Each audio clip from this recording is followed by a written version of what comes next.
तो हमारे पास यहाँ पे हम लोग क्या सीखेंगे, यहाँ पे हमें सीखना है कंसेप्ट ऑफ हाइब्रिडाइजेशन।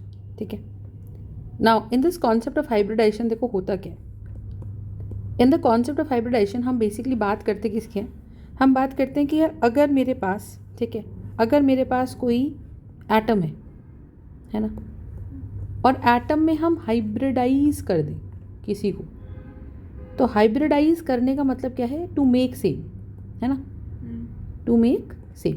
जैसे कि आप ऐसे समझो कि भाई नेचर में हमारे पास एक डंकी होता है, एक हॉर्स होता है। ठीक है, अब हम क्या करते हैं, एक हम उसका क्या करते हैं, डंकी होता है, तो डंकी में डंकी कैरेक्टरिस्टिक्स है, प्लस साथ में क्या होता है, हॉर्स होता है, तो donkey plus horse makes it mule. तो म्यूल के अंदर कुछ कुछ कैरेक्टरिस्टिक्स डंकी की भी हैं, जैसे कि बहुत स्ट्रेंथ है ना, और हॉर्स की भी है कि भाई तेज़ चल सकता है म्यूल, ठीक है, बहुत सारा वजन उठा सकता है ना। तो ये सारी प्रॉपर्टीज़ जो म्यूल के अंदर आई वो किस किस से आई, डंकी और हॉर्स से आई। तो हम ये बोल रहे हैं कि यार जो भी प्रॉपर्टीज़ हाइब्रिडाइजेशन के दौरान म्यूल में आई, तो हम बोलते हैं mule is a hybrid of, क्या बोलेंगे, mule is a hybrid of, mule is a hybrid of donkey and, लिखते जाओ, एंड हॉर्स। ठीक है, so mule is a hybrid of donkey and horse, सही बात है। ठीक है, तो हम क्या बोल रहे हैं कि भाई हाइब्रिडाइजेशन होने के बाद होता क्या है कि भाई जो प्रॉपर्टीज़ आती हैं, ठीक है, वो प्रॉपर्टीज़ हमारी कैसी आती हैं, वो प्रॉपर्टीज़ हमारी बिल्कुल ही सेम आ जाती हैं म्यूल और डंकी में। तो रिलेशन या डिफरेंस पता ही नहीं चलता, मतलब म्यूल अब एक बन गया। जैसे एग्जांपल के तौर पे एक बात बताती हूँ, मान लो मेरे पास एक रेड पेंट है, ठीक है, मान लो मेरे पास क्या है, एक रेड पेंट है, ठीक है। अब अगर मेरे पास एक रेड पेंट है और मेरे पास एक वाइट पेंट है, सही बात है, I also have red paint and I also have white paint, ठीक। अच्छा, अब रेड पेंट भी है और वाइट पेंट भी है, ठीक है जी। अब मैंने क्या करा, इनको मिक्स कर दिया, तो क्या बन जाएगा, पिंक कलर, है ना, वाटर कलर है मान लो। तो अगर ये मेरे पास वाटर कलर है, रेड कलर, और ये वाइट पेंट का क्या है, वाटर कलर, तो ये मेरे पास एक पिंक पेंट बन के निकल जाएगा, सही बात है, ठीक है। तो अगर ही मेरे पास पिंक पेंट बन के निकल जाएगा, तो हम कह रहे हैं pink paint is nothing but a hybrid of red and white paint.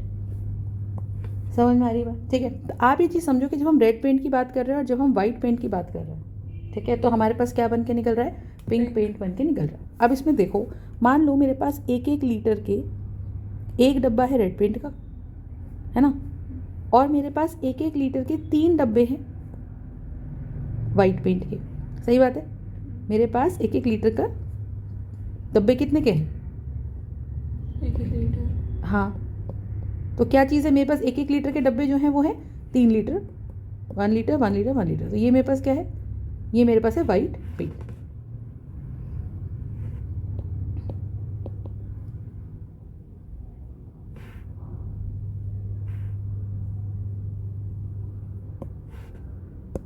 ठीक है, ये मेरे पास कैसा पेंट है, white paint, this is white paint, आई बात समझ, ठीक है। अब अगर ये मेरे पास वाइट पेंट है, अब आप सोच के देखो, मैंने इनको मिक्स कर दिया, ठीक है। जब मैंने इनको मिक्स कर दिया तो होगा क्या कि मैम दोबारा से ये क्या हो रहा है, ठीक है। अब मैंने क्या करा, मैंने इनको ये भी 1 लीटर, ये भी 1 लीटर, ये भी 1 लीटर, 3 पेंट मेरे पास मान लीजिए आ गए, ठीक है, दोबारा से ढंग से आ गए इस तरीके से। तो अगर मेरे पास यहाँ पे 3 पेंट आ गए, 1 लीटर का ये डब्बा, 1 लीटर का ये डब्बा और 1 लीटर का ये डब्बा, तो टोटल 3 लीटर का मेरे पास कैसा पेंट है, वाइट पेंट, ठीक है। अब मैंने क्या करा, मैंने उठा के इन सबको एक बड़े डब्बे के अंदर मिला दिया, ठीक है। और जब मैंने इनको बड़े डब्बे में मिला दिया, तो यहाँ पर क्या होगा मुझे बताइए, यहाँ पे रेड पेंट भी मिल गया और यहाँ पर वाइट पेंट भी बन गया, बोलो हाँ है ना। तो यहाँ white paint plus red paint बन गया, ठीक है जी। तो हम बोलेंगे मैम मिक्स करते पता चला जी पिंक पेंट बन गया, सही बात है। कैसा पेंट बन गया, पिंक पेंट। अच्छा, अब मेरा सवाल ये है कि ये पिंक जो बना, बहुत तरह के पिंक कलर्स होते हैं, लड़कियों को बहुत सारे पता होते हैं ना, baby pink, pink, dark pink, है ना। तो हम ये बोल रहे हैं कि यार इसके अंदर अगर वाइट पेंट है, रेड पेंट है, पिंक पेंट है, ये सारे बने, तो ये पेंट के अंदर वाइट कंपोनेंट जो आया, ठीक है, वो ज़्यादा आया, और यहाँ क्या है, रेड का कंपोनेंट भी है, लेकिन ये जो पिंक बनेगा मेरे पास, ये लाइट पिंक कलर बनेगा, बोलो है ना। Yes. और क्योंकि ये लाइट पिंक कलर बनेगा, ठीक है, क्योंकि ये लाइट पिंक कलर बनेगा, तो हम बोलेंगे कि है तो पिंक कलर, मतलब इसमें थोड़ा सा नेचर रेड कलर का भी है और थोड़ा सा नेचर White. वाइट का भी है, बट इसके अंदर हम बोलेंगे ज़्यादा नेचर किसका आया, ज़्यादा नेचर इसके अंदर आया किसका, White. वाइट का। तो हम बोलेंगे कि it is a hybrid of this pink colour is a hybrid of white colour as well as that of red Red colour, color. But जो कंपोनेंट हमने ज़्यादा मिलाया उसका कंपोनेंट ज़्यादा आ गया, ठीक है। तो जैसे अगर मैं पिंक पेंट की बात कर रही हूँ, तो पिंक पेंट के अंदर क्या बनेगा बताओ, that is equal to red plus white, लेकिन वाइट हमने ले लिया 3 लीटर और रेड ले लिया हमने 1 लीटर, तो मेरे पास पिंक कैसा बना, लाइट पिंक कलर बना, बोलो है ना। Yes. और क्योंकि लाइट पिंक कलर बना, ठीक है, क्योंकि लाइट पिंक कलर बना, तो उससे क्या होगा मुझे बताओ, बताओ, क्योंकि लाइट पिंक कलर बना उससे क्या होगा मुझे बताओ, कि मैम उसके अंदर मेजर कंपोनेंट 3 लीटर वाले वाइट कलर का आएगा, ठीक है। तो हम बोलेंगे कि इट हैज़ मोर फैक्टर्स और मोर property of the white colour and less property of the red Red colour. समझ में आ गई बात, ठीक है। तो ये हमें चीज़ समझ आनी चाहिए कि जब भी हम इस तरीके के स्ट्रक्चर की बात कर रहे हैं, तो हमें ये क्लैरिटी बिल्कुल होनी चाहिए कि भाई what is the hybrid. Hybrid में कैरेक्टरिस्टिक 2 या 2 से ज़्यादा चीज़ों की होती है, एक चीज़ कम मिला रहे हो, दूसरी चीज़ ज़्यादा मिला रहे हो, जैसे यहाँ वाइट ज़्यादा मिला रहे हो, तो pink colour white, light pink colour में, लाइट पिंक बनने का मतलब क्या है, लाइट पिंक बनने का मतलब यही है कि उसके अंदर जो पिंक वाइट कलर है अपने पास, है ना, जो वाइट कलर है उसके अंदर अपने पास उसका कंपोनेंट ज़्यादा है, तो उसका इम्पैक्ट हमारे पास यहाँ पे ज़्यादा है। समझ में आ गई, Yes. ma'am. कोई दिक्कत है इसके अंदर, पक्का, ठीक है। अब देखो, सही बात है, राइट, ठीक है जी। अब नेक्स्ट देखो,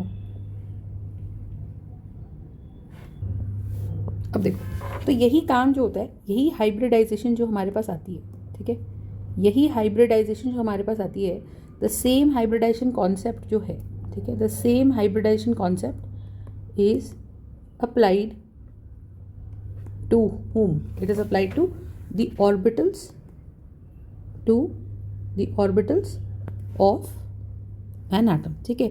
हम यही कंसेप्ट कहाँ लगाते हैं, हम यही कंसेप्ट जो लगाते हैं वो कहाँ लगाते हैं, हम यही कंसेप्ट लगाते हैं हमारे ऑर्बिटल्स पे। समझ में आ गई, ठीक है। तो यही कॉन्सेप्ट अगर हम ऑर्बिटल्स पे लगाते हैं तो क्या होगा मुझे बताओ। देखो कि भाई मान लो मेरे पास ये आटम है, ठीक है, मान लो मेरे पास ये आटम है, सही बात है, या फॉर एग्जांपल मैं इसको हटा देती हूँ और मैं इसी जगह पे बोलती हूँ कि मान लो मेरे पास ये स्पेसिफिक एटम है, ठीक।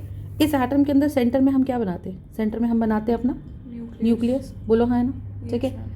अब सेंटर में अगर हम ये न्यूक्लियस बनाते हैं, ठीक है, तो हमें पता है कि जैसे हमने जब structure of atom quantum model में पढ़ा है, तो हमें पता है यहाँ 1s होता है, पढ़ा है। उसके बाद हमने पढ़ा है कि भाई इस तरीके के ऑर्बिटल होता है, और यहाँ पे ये तो नोडल प्लेन हो गया, और फिर हमारे पास यहाँ से लेके यहाँ तक तो 1s है, यहाँ से लेके यहाँ तक प्रिंसिपल शेल जो है वो 2 है। प्रिंसिपल शेल 2 होने का मतलब क्या है मुझे बताओ, कि मैम इसके अंदर 2 एरियाज बटे पड़े, एक आगे वाला हिस्सा जो है वो कौन है, 2s 2.0, जिसको हम 2s के नाम से जानते हैं ना, और पीछे वाला हिस्सा जो है वो क्या है, 2p। सही बात है, पीछे वाला हिस्सा क्या है हमारा, 2p, बोलो सही बात। अगर पीछे वाला हिस्सा 2p है और आगे वाला हिस्सा क्या है हमारा, बताओ, 2s। आगे वाला हिस्सा 2s है, तो हम कह रहे हैं कि जो 2s है, 2s में रहने वाला इलेक्ट्रॉन और 2p में रहने वाला इलेक्ट्रॉन दोनों अलग अलग है, सही। 2s में रहने वाला इलेक्ट्रॉन जो है, द इलेक्ट्रॉन, लिखो इसको, the electron which stage closer to the nucleus has more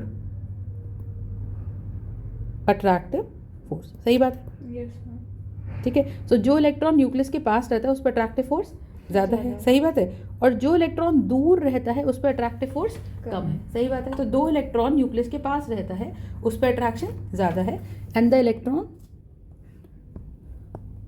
and the electron which stays away from the nucleus experiences less force of attraction। सही बात है। तो जो ज़्यादा वो करेगा। तो इलेक्ट्रॉन जो हमारे पास रहता है, ठीक है, उस पर अट्रैक्टिव फोर्स ज़्यादा है, और जो इलेक्ट्रॉन दूर रहता है उस पर अट्रैक्शन कम है। सही। अच्छा, जो इलेक्ट्रॉन दूर रहता है, अब आइडियली हम सोचे तो इलेक्ट्रॉन पे चार्ज है नेगेटिव, न्यूक्लियस पे चार्ज है पॉजिटिव, न्यूक्लियस पे चार्ज है पॉजिटिव, इलेक्ट्रॉन का चार्ज कैसा है नेगेटिव, और ये कम है। ठीक। अब पॉइंट यहाँ पे क्या है? पॉइंट यहाँ पे ये है कि मैम इनके बीच में there is a force of attraction, there is a force of attraction. सही बात है। अब क्योंकि इनके बीच में कोई फोर्स ऑफ अट्रैक्शन है, ठीक है, अब होगा क्या मुझे बताओ? क्योंकि इनके बीच में फोर्स ऑफ अट्रैक्शन है ना, तो what exactly do you think is happening कि भाई अगर दो चीज़ों को साथ में रहना है ना, तो वो शांत कब बैठेंगे, उनका मन की कब हो जाएगी? ठीक है, दो लोगों में आपस में प्यार है, उनको साथ में रखोगे, दो फ्रेंड्स हैं आपस में रहना चाहते हैं साथ में, उनको साथ में छोड़ोगे तो बेचारे खुश रहेंगे, दिमाग शांत रहेगा। उनको दूर कर दोगे, उनको हॉस्टल भेज दोगे, उनको साथ में खेलने दोगे, तो दोनों के मन में क्या आ जाएगा? दुख आ जाएगा, टेंशन आ जाएगी, और दोनों के मन में दुख या टेंशन आना ही उनकी हाई एनर्जी का कारण है। तो हम यहाँ पे ये बोलते हैं कि there is this nucleus and there is this electron. ठीक है, तो ये न्यूक्लियस और ये क्या है? इलेक्ट्रॉन। और ये न्यूक्लियस और इस इलेक्ट्रॉन के बीच में अट्रैक्शन होना है, क्योंकि एक नेगेटिव और एक पॉजिटिव है, और ये अच्छी बात है। तो आप ये मुझे बताओ, जो 2s में इलेक्ट्रॉन पास में रह रहा है और जो इलेक्ट्रॉन हमारा 2p में रह रहा है, 2s वाला इलेक्ट्रॉन पास है तो वो शांत है, वो कह रहा है भाई कम से कम चलो मैं न्यूक्लियस के बिल्कुल करीब तो नहीं हूँ, पर 2s में पास तो हूँ। तो ये 2p के इलेक्ट्रॉन को चिढ़ा देगा कि भाई तू तो दूर है, देख मैं तो पास हूँ, है ना। तो शांत दिमाग से कौन बैठा है अपने ऑर्बिटल में, 2s के 2p? 2s। बताओ, शांत दिमाग से कौन बैठा है, 2s या 2p? बताओ। 2s। तो इट इज़ बेसिकली 2s, और यहाँ पे कौन बैठा हुआ है? 2p। समझ में आई? तो 1 is 2s and 1 orbital is 2p। Concept clear है कि नहीं? This is 1s, this is 2s and this is 2p।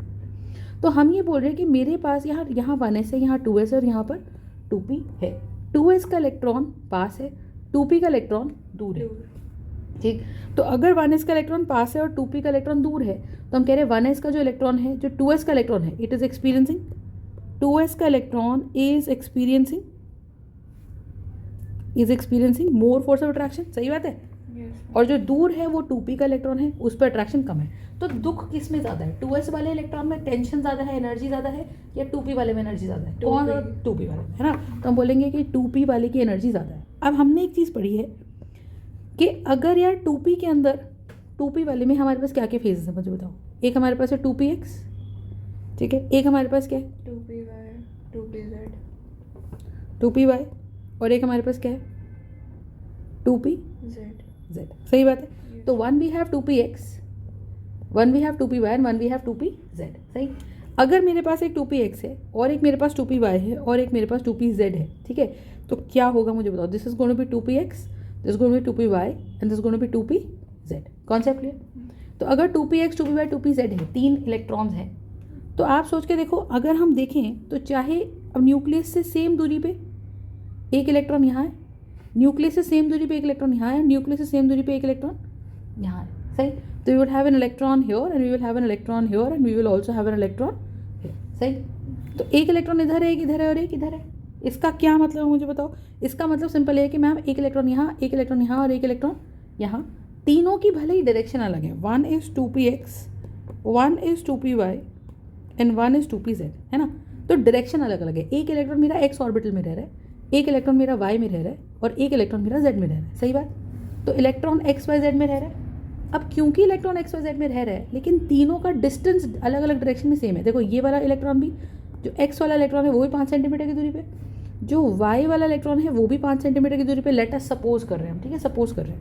और यहाँ पे z में रहने वाला इलेक्ट्रॉन भी 5 सेंटीमीटर की दूरी पे। तो दूरी तो सेम है ना, लेकिन डायरेक्शन अलग अलग है। तो डायरेक्शन अलग अलग होने को हम क्या कहते हैं कि भाई इनकी orientation is different. I hope your understanding. इनकी ओरिएंटेशन इज डिफरेंट। कंसेप्ट समझ में आया कि नहीं आया? ठीक है। तो अगर इनकी ओरिएंटेशन डिफरेंट है, ठीक है, अगर इनकी ओरिएंटेशन डिफरेंट है, तो हम बोल रहे हैं कि भले ही इलेक्ट्रॉन अलग अलग डायरेक्शंस में है, but they have the same amount of energy. Do you understand? But they have the same amount of energy.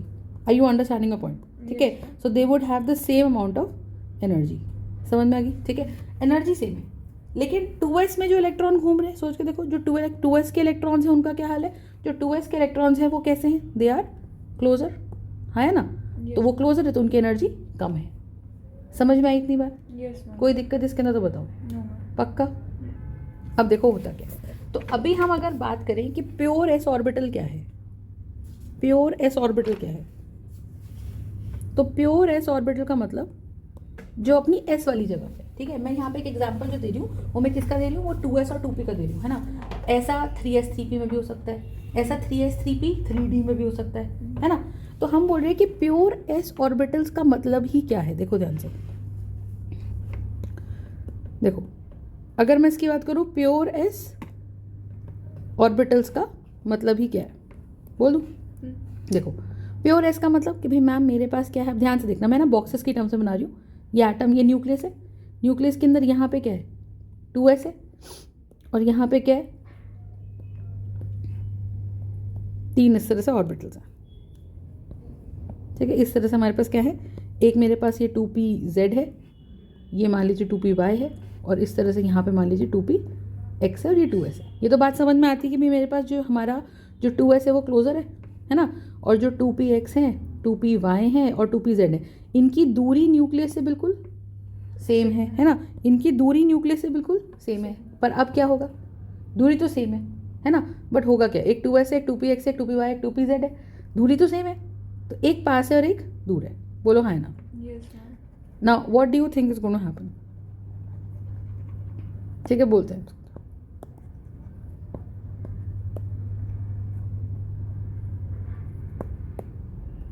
देखो तो यहाँ पे मेरे पास क्या है, न्यूक्लियस है, यहाँ पे मेरे पास क्या है, 2s है, ये मेरे पास 2pz है, ये मेरे पास 2py है, और यहाँ पे मेरे पास मैंने बोला सेम दूरी पे पीछे की तरफ 2px है। ये बात समझ आती है? Yes, ma'am. तो आई से कि लेट्स से इसकी एनर्जी कितनी है, 10 जूल है। जो इलेक्ट्रॉन 2s में रह रहा है मान लीजिए उसकी एनर्जी 10 जूल है, ठीक। 2p में रहने वाले की एनर्जी कितनी, 2p में रहने वाले की एनर्जी, तीनों इक्वल डिस्टेंस में, तो तीनों को इक्वल अट्रैक्शन मिल रही है ना, px py pz all of them are at equal distance. तो मैंने कहा कि भाई 2px की एनर्जी कितनी है, 2px की एनर्जी मान लीजिए 12 जूल, 2py की एनर्जी भी कितनी मान लीजिए 12 जूल, और 2pz की एनर्जी भी कितनी मान लीजिए 12 जूल, बोलो है ना। तो that will be 12 joule 12 joule and 12 joule, सही। तो अगर 10 जूल 12 जूल 12 जूल 12 जूल, तो टोटल एनर्जी इन सभी ऑर्बिटल्स की मिला के कितनी है मुझे बताओ। सो टोटल एनर्जी इन सभी ऑर्बिटल्स की हो गई 10 + 12 + 12 + 12, तो ये होगी 36 + 10, तो टोटल एनर्जी होगी 46 जूल, बोलो हाँ ना, Yes, ठीक है। अब इसकी एनर्जी 46 जूल है कंबाइंड सारे की, 2s 2px + 2py + 2pz, बोलो है ना। अब इन सब की एनर्जी अगर 2px 2py 2pz है, ठीक है, होगा क्या मुझे बताओ कि मैम सबकी एनर्जी है। अब ये हाइब्रिडाइज नहीं है, क्यों, क्योंकि 2s अपना प्योर कैरेक्टर दिखा रहा है कि मैं तो न्यूक्लियस के पास ही हूँ, और 2p अपना प्योर कैरेक्टर दिखा रहा है कि भाई मैं तो सेम शेल में रहते हुए मैं तो कैसा हूँ, बताओ, सेम शेल में रहते हुए कैसा है मुझे बताओ कि भाई मैं तो दूर हूँ। तो 2p से कि भाई 2p में जितने ऑर्बिटल्स है 2px है, 2py है और 2pz है। तो अगर ये सेम है ना, अगर ये सेम है तो क्या होगा मुझे बताओ कि भाई जो सेम है उनकी एनर्जी सेम है। और प्योर p का मतलब क्या हुआ कि भाई we will have 2px, we will have 2py and we will have 2pz। Do you understand? Yes. तो now this is the basic idea, got the point. अब देखो, अब ये अपने को हाइब्रिडाइज करते हैं। हाइब्रिडाइज कैसे करते हैं? हाइब्रिडाइजेशन का कंसेप्ट आता है पहली बात तो during the time of bond formation, ठीक है, during the time of bond formation. Individual atom hybridize नहीं करता, ठीक है, only at the time of bond formation. कहाँ कैसे यूज़ होता है वो समझो, पर पहले हाइब्रिडाइजेशन का हम लॉजिक समझते हैं, ऐसा क्यों होता है वो भी समझेंगे। बट अभी के लिए इतना समझो कि during the time of bond formation he central metal atom में हाइब्रिडाइजेशन होती। क्या होती है? हाइब्रिडाइजेशन होती। समझ में आ गई? ठीक है, सेंट्रल मेटल एटम में ही हाइब्रिडाइजेशन होती है। इतना कंसेप्ट क्लियर है? Yes, ma'am. कोई दिक्कत इसके अंदर? No. ठीक है, so this is one part. Hybridization कैसे होती है? हम बोलेंगे कि भाई जो मेरी सेकेंड प्रिंसिपल शेल थी, क्या बोलेंगे, जो मेरी सेकेंड प्रिंसिपल शेल थी, है ना, उस सेकेंड प्रिंसिपल शेल में, उस सेकेंड प्रिंसिपल शेल के अंदर सही है, दो तरह के ऑर्बिटल्स हैं, एक 2s है और एक 2p है, बोलो हाँ है ना। Yes, ma'am. एक 2s है और क्या है, एक 2p है, सही बात है। अगर 2s और 2p है, बोलो, सो दे विल बी क्लोजर, सही है। इफ दे आर क्लोजर इसका मतलब क्या है, बोलो, इफ दे आर क्लोजर इसका मतलब क्या है कि ये 12 जूल है, ये 12 जूल है और ये भी 12 जूल है, बोलो, और ये क्या है, ये 10 जूल है, तो 10 12 12 12 टोटल एनर्जी होगी 46 जूल।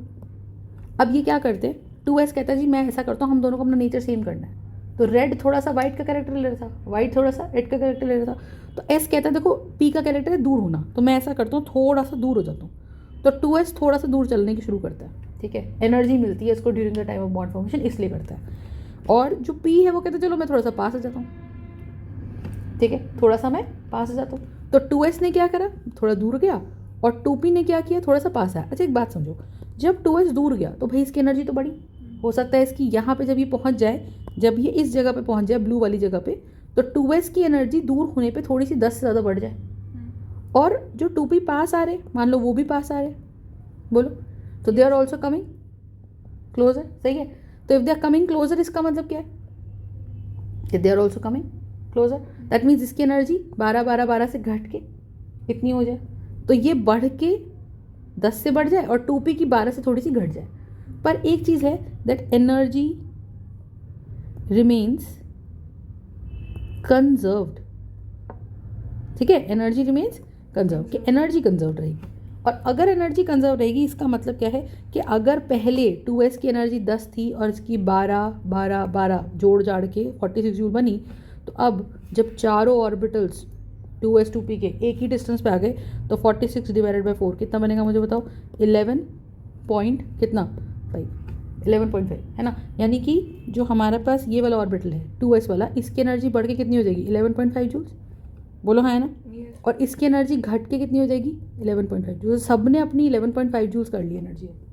तो जो पास आए वो कह रहे जी हमको अट्रैक्शन थोड़ी ज़्यादा मिल गई, और जो दूर गए वो क्या कह रहे हैं, जो दूर गए वो क्या कह रहे हैं कि भाई हमने अपनी एनर्जी अट्रैक्शन थोड़ी कम कर ली, तो हमको अब दुख है, हम न्यूक्लियस के इतने पास नहीं है। कंसेप्ट समझ में आया, Yes, ma'am. ठीक है। So this is the basic idea, got the point or not? So when we are talking about the pure s orbitals, right, when we are talking about the pure s orbital, this is a particular idea कि during the time of bond formation हमारे पास ये चीज़ है, सही है। अब आप एक चीज़ समझो, तो इसको हम क्लैरिटी से अगर समझाएं तो हम क्या बोलेंगे कि भाई एटम था, ये एटम का न्यूक्लियस है, 2s प्योर होता अगर, तो 2s प्योर की एनर्जी होती 10 जूल, 2p प्योर होता अगर, तो उसकी एनर्जी कितनी होती 12 + 12 + 12 दैट इज़ 32 जूल्स, 36 जूल्स है ना। तो टोटल पूरे प्रिंसिपल शेल 2 की एनर्जी कितनी हो जाती 36 + 10 that would be what 46 joule, बोलो हाँ है ना। Yes. If it is 46 joule, तो ये 46 जूल की एनर्जी आ गई। और अगर ये 46 जूल की एनर्जी आ गई, तो हम क्या बोल रहे हैं यहाँ पे कि this is nothing but what 2s, this is nothing but what 2pz, this is 2py and this is 2px, सही बात है, Yes, ma'am. हाँ है ना। ठीक, अब ये 2s है, ये 2px है, ये 2py है, और ये 2pz है, बोलो है ना। Concept clear. Yes, ma'am. तो अब होगा क्या मुझे बताओ कि ये जब पास आए तो अब सिनेरियो क्या बना, सिनेरियो बना न्यूक्लियस यहाँ है, ठीक है, न्यूक्लियस यहाँ है, 2s थोड़ा दूर चला गया, 2p थोड़ा पास आ गया, तो 2p थोड़े से पास आ गए, तो सेम डिस्टेंस पे 2p और 2s आ गए। ये रहा 2s दूर होके, और ये रहा 2py, ये रहा 2pz, और ये रहा 2px, हाइपोथेटिकली मान लो ऐसा है। तो now all of them are at the same energy level, और सबकी दूरी न्यूक्लियस से सेम है, बोलो हाँ। Yes. और अगर सबकी दूरी न्यूक्लियस से सेम है, ठीक है, अगर सबकी दूरी न्यूक्लियस से सेम है, बोलो,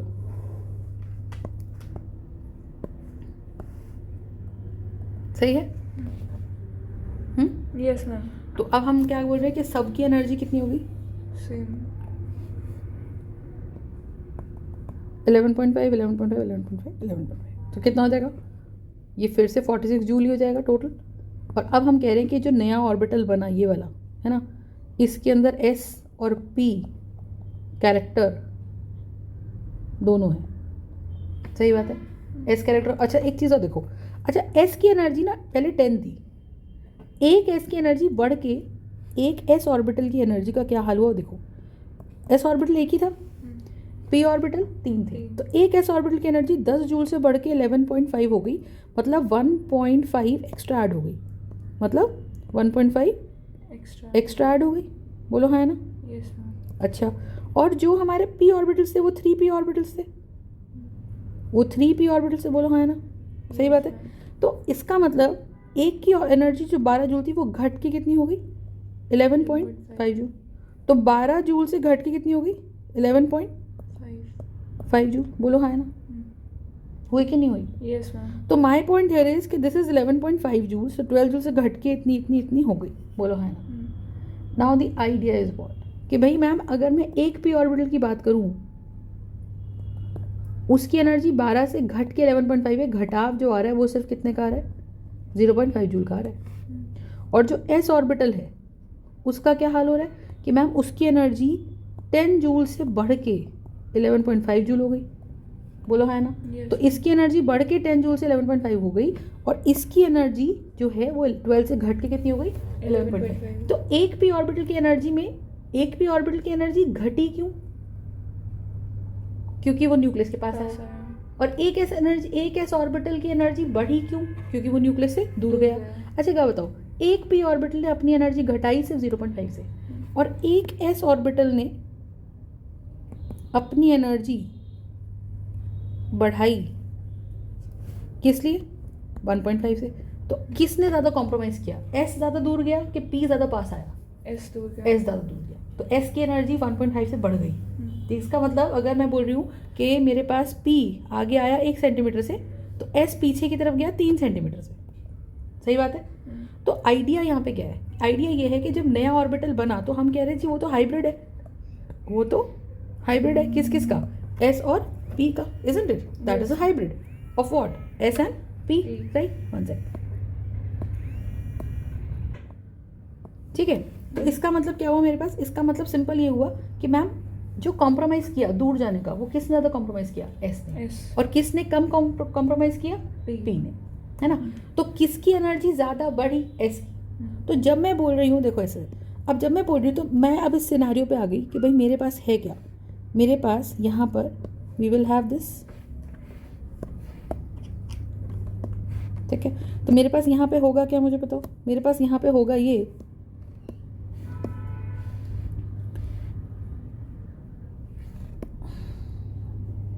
वन सेकेंड, ठीक है। मेरे पास यहाँ पे होगा क्या, होगा मेरे पास ये कि मैम अगर मेरे पास ये न्यूक्लियस है, अगर मेरे पास क्या है, ये न्यूक्लियस है, ठीक है, और यहाँ पे मेरे पास एक ही आ गया, एक ही आ गया, और एक ही आ गया, 4 ऑर्बिटल्स आ गए, और सबकी एनर्जी अब कितनी हो गई है 11.5 जूल्स, कितनी हो गई है 11.5 जूल्स। तो वन वी विल हैव 11.5 11.5 11.5 11.5, तो ये न्यूक्लियस हो गया मेरे पास, बताओ हाँ है ना। और क्योंकि ये न्यूक्लियस हो गया तो हम कह रहे हैं कि इसकी एनर्जी बढ़ के कितनी हो जाएगी 12 जूल से घट के 11.5, और एस की एनर्जी का हाल क्या हो जाएगा कि उसकी एनर्जी बढ़ के कितनी हो जाएगी 10 जूल से बढ़ के 11.5, है ना। तो हम ये बोल रहे हैं कि now all the orbitals are at the same distance from the nucleus, सही बात है, they are at the same distance of nucleus, and hence they all experience same force of attraction, ठीक है, and because they have the same force of attraction they all have same energy, सही बात है, they have same energies, energy same है, that means now I will say. अच्छा, तो इसके अंदर कैरेक्टर किस किस का है, एक एस कैरेक्टर आया और पी एक्स कंबाइन हुआ, पी वाई कंबाइन हुआ और पी जेड कंबाइन हुआ, है ना। तो पिक्टोरियल कैसे दिखाते हैं, ये तो हमने असली में तो यही होता है कि भाई एस ऑर्बिटल दूर गया, पी ऑर्बिटल पास आ गया, तो एस ऑर्बिटल दूर गया और पी ऑर्बिटल पास आ गया, तो हम यहाँ पे क्या बोल रहे हैं कि we will have an S orbital and we will also have a p orbital, तो p orbital will come close, s orbital will move away, है ना। अब उस चक्कर में हुआ क्या, हुआ ये कि भाई ma'am all the orbitals are at the same distance from the nucleus and hence they all experience the same force of attraction, सही बात है। So they have same energy, ठीक है। अब इसी चीज़ को हम पिक्टोरियली रिप्रेजेंट करेंगे। हम कैसे रिप्रेजेंट करेंगे कि जैसे मैंने वो एग्जांपल दिया था, मैंने कहा 1 लीटर मेरे पास कैसा पेंट है, 1 लीटर मान लीजिए मेरे पास रेड पेंट है, और 3 डब्बे मेरे पास किसके हैं, 1 लीटर 1 लीटर 1 लीटर, तो वो मेरे पास किसके हैं, वो मेरे पास किसके हैं, वाइट पेंट के हैं। बोलो हाँ ना, Yes, ma'am. ठीक है। तो एक मेरे पास क्या है, रेड पेंट का बॉक्स है, और एक मेरे पास क्या है, वाइट पेंट का बॉक्स है, सही। तो मैंने बोला कि यार मेरे पास कैसा पेंट बन के निकला, पिंक पेंट बन के निकला। पिंक पेंट जब बना, सोच के देखो, पिंक पेंट जब बना मेरे पास, तो वो कैसा पेंट बना, वो लाइट पिंक कलर बना, ये सिखाया था। Yes, ma'am. और क्योंकि वो लाइट पिंक कलर बना, तो हम बोलेंगे कि भाई उसके अंदर टोटल कितने लीटर का पेंट था। देखो टोटल क्या था, टोटल मेरे पास पेंट जो लगा था वो कितना लगा था, 4 लीटर, हाँ है ना। Yes, और जो ma'am. टोटल मेरे पास 4 लीटर का पेंट लगा था, ठीक है, जो टोटल मेरे पास 4 लीटर का पेंट लगा था, उसका हाल क्या था। देखो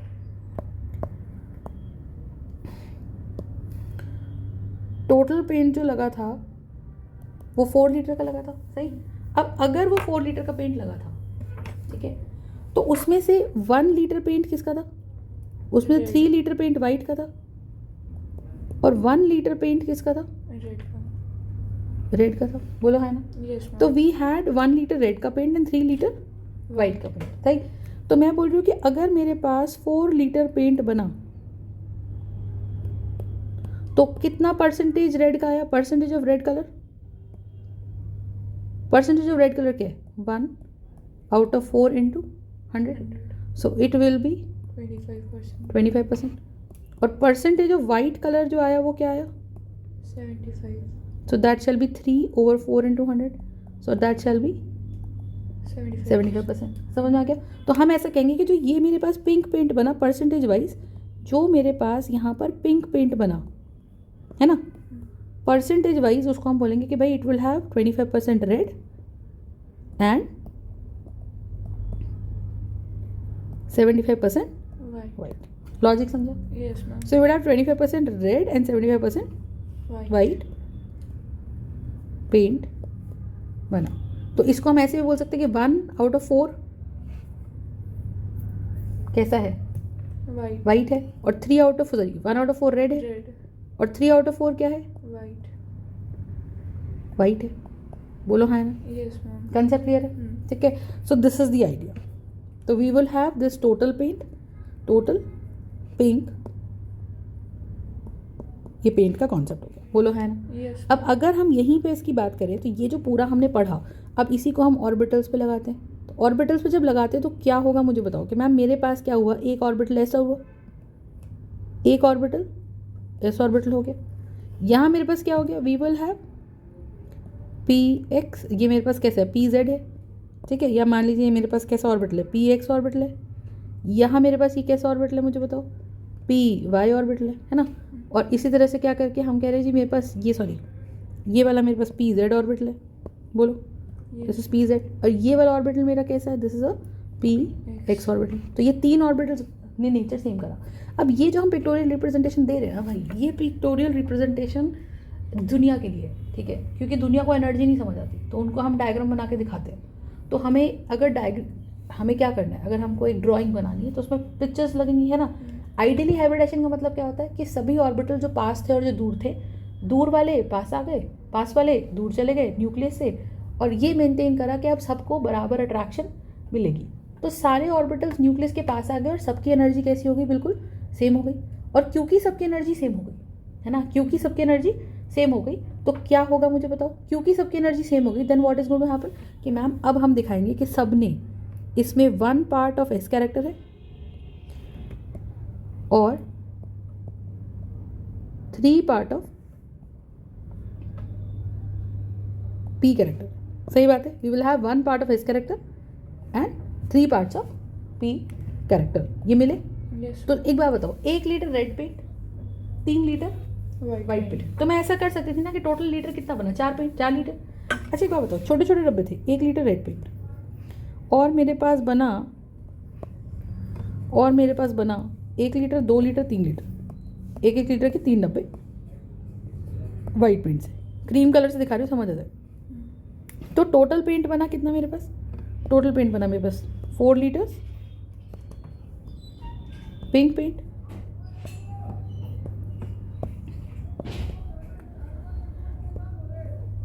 4 लीटर्स पिंक पेंट, बोलो हाँ ना। Yes, ma'am. और अगर मेरे पास 4 लीटर्स का पिंक पेंट बन गया तो मैं उसको अगर 4 बराबर बराबर के हिस्सों में डालूंगी,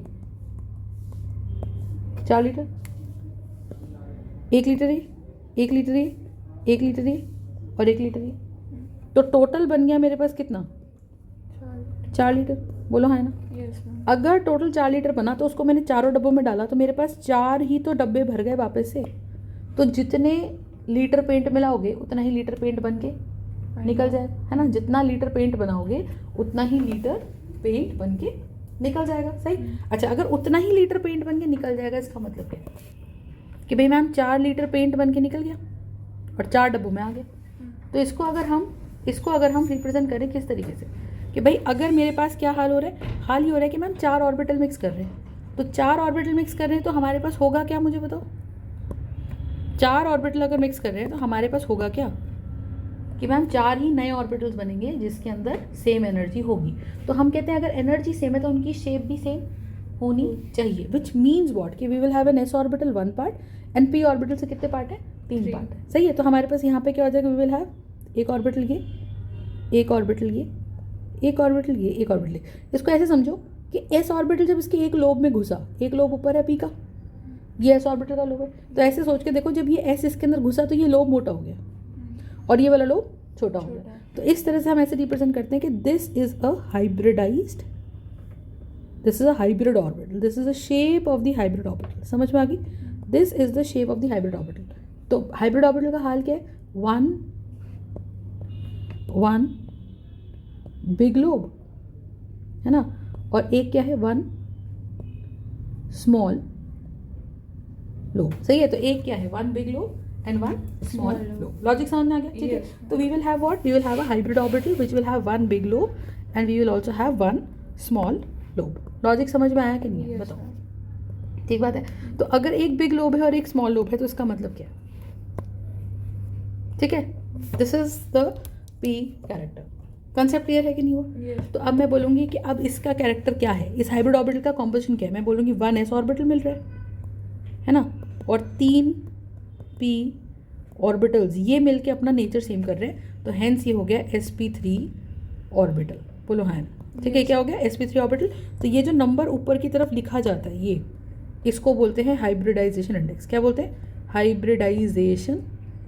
ये बहुत ही बेसिक लेवल की हाइब्रिडाइजेशन मैं बता रही हूँ। अगर आप बहुत डिटेल में पढ़ते हो तो हम इसको बोलेंगे कि ये जो नंबर है sp3, ये sp1.5 भी हो सकता है, ये sp1.25 भी हो सकता है। समझ में आ गई? ठीक है, तो हम यहाँ से क्या समझे कि ऑर्बिटल्स, ये नंबर 1.25 कैसे होता है वो सब सीखेंगे, ठीक है। पर अभी के लिए इतना समझो कि एक ऑर्बिटल s का है और 3 ऑर्बिटल p के हैं, चाहे p के ऑर्बिटल्स अलग अलग डायरेक्शन में है बट हैं। Logic clear? Yes. कोई दिक्कत? No. Okay, so this is the concept of the orbitals. ठीक है, तो मैं क्या बोलूँगी कि ये वाला जो मेरा ऑर्बिटल है वो sp3 हाइब्रिडाइज्ड ऑर्बिटल है। Is this part clear? Yes. ठीक है, this is nothing but what? sp3 hybridised orbital. Concept clear है? राइट। तो इस तरह से हमने ये बना लिया। अच्छा, ऐसा भी तो हो सकता था, कैसा हो सकता था? देखो कि मैम अगर हाइब्रिडाइजेशन हो रही होती एक एस ऑर्बिटल की और 2 पी ऑर्बिटल की, मान लो कहीं ऐसी ज़रूरत पड़ती है जहाँ 2 ही पी ऑर्बिटल पास आते हैं, ऐसा है ना। पी ऑर्बिटल कहाँ है? ये न्यूक्लियस है। एस ऑर्बिटल पास होता है 2s, 2p दूर होते हैं, तो 2p के होते हैं 2py, 2px, 2py और 2pz, बोलो है ना। Yes. तो we will have 2px, we will have 2py and we will have 2pz। तो ये पास है। अब मान लो 2, ये कह रहे जी हम 2 ही पास आएंगे, एस पीछे जा रहा है, ये pz कह रहा है जी मैं तो नहीं आ रहा, मैं तो अपना प्योर पी कैरेक्टर ही मेंटेन रखूंगा, मैं तो दूर ही रहूँगा, है ना। तो 3 में से 2 पी ऑर्बिटल हाइब्रिडाइज होने को तैयार हो जाते हैं, लेट्स से कोई कंडीशन ऐसी बनती है, ठीक है। और 2pz कह रहा है जी मैं नहीं हो रहा, तो 2pz क्या कर रहा है? 2pz keeps it's pure P character intact, है ना। Yes. ठीक है, वो क्या करेगा? It will keep its pure P character intact. Got the point. और जो 2p(x) और 2p(y) है, it will not keep its character intact. वो अपना नेचर s के अंदर मिला लेगा और एक नया ऑर्बिटल तैयार करेगा. ऐसा भी हो सकता है कि भाई मैम एक s है और 2p है, तो एक s और 2p में क्या हाल हो सकता है? एक s और 2p में हाल ये हो सकता है. कैसा हाल? एक s और 2p में क्या हाल हो सकता है बताओ? हाल ये हो सकता है कि एक s बोले कि मैं तो यही हूँ, p के क्या क्या है मेरे पास? 2pz, ये क्या है? 2py, और ये क्या है मेरे पास? मुझे बताओ. ये है 2px. तो मान लो 3p में से सिर्फ z कह रहा है जी मैं पास आऊँगा 2s. हम दोनों अपना नेचर सेम करेंगे कि 2s तू एक काम कर, तू थोड़ा सा पीछे चला जा और मैं थोड़ा सा आगे आ जाता हूँ और इनको रहने दो. तो यहाँ पे क्या हुआ कि 2px और 2py जो है they will keep their nature intact. बोलो है ना? Yes. They will keep their nature intact. Logic समझा कि नहीं समझा? Yes, ma'am. ठीक है. तो ये अपना नेचर इंटैक्ट रख रहे हैं और यहाँ पे 2pz और 2s की अगर हम बात करें तो they will not keep their nature intact. बात समझ में आई? कोई दिक्कत? No, ma'am. पक्का. तो हम ये बोल रहे हैं कि यार हाइब्रिडाइजेशन तमाम तरीके की हो सकती है.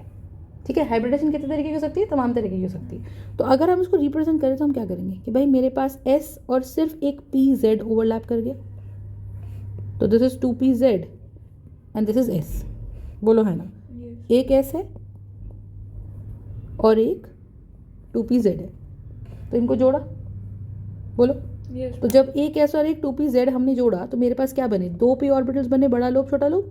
तो these are 2 hybrid Orbital. Orbitals being formed.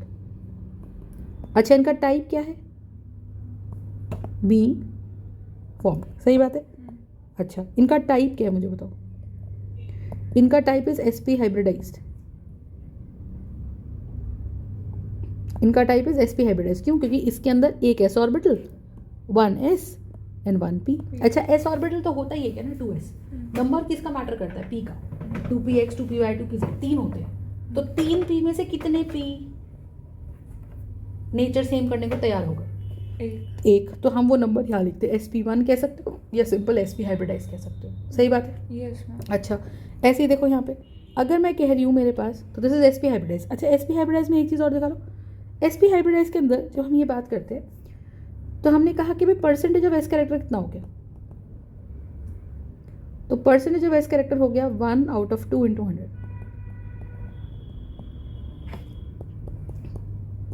Percentage of p character कितना हो गया? 1 out of 2 into 100. That is 50%. तो 1 is 50% s character and 1 is 50% P character. p character.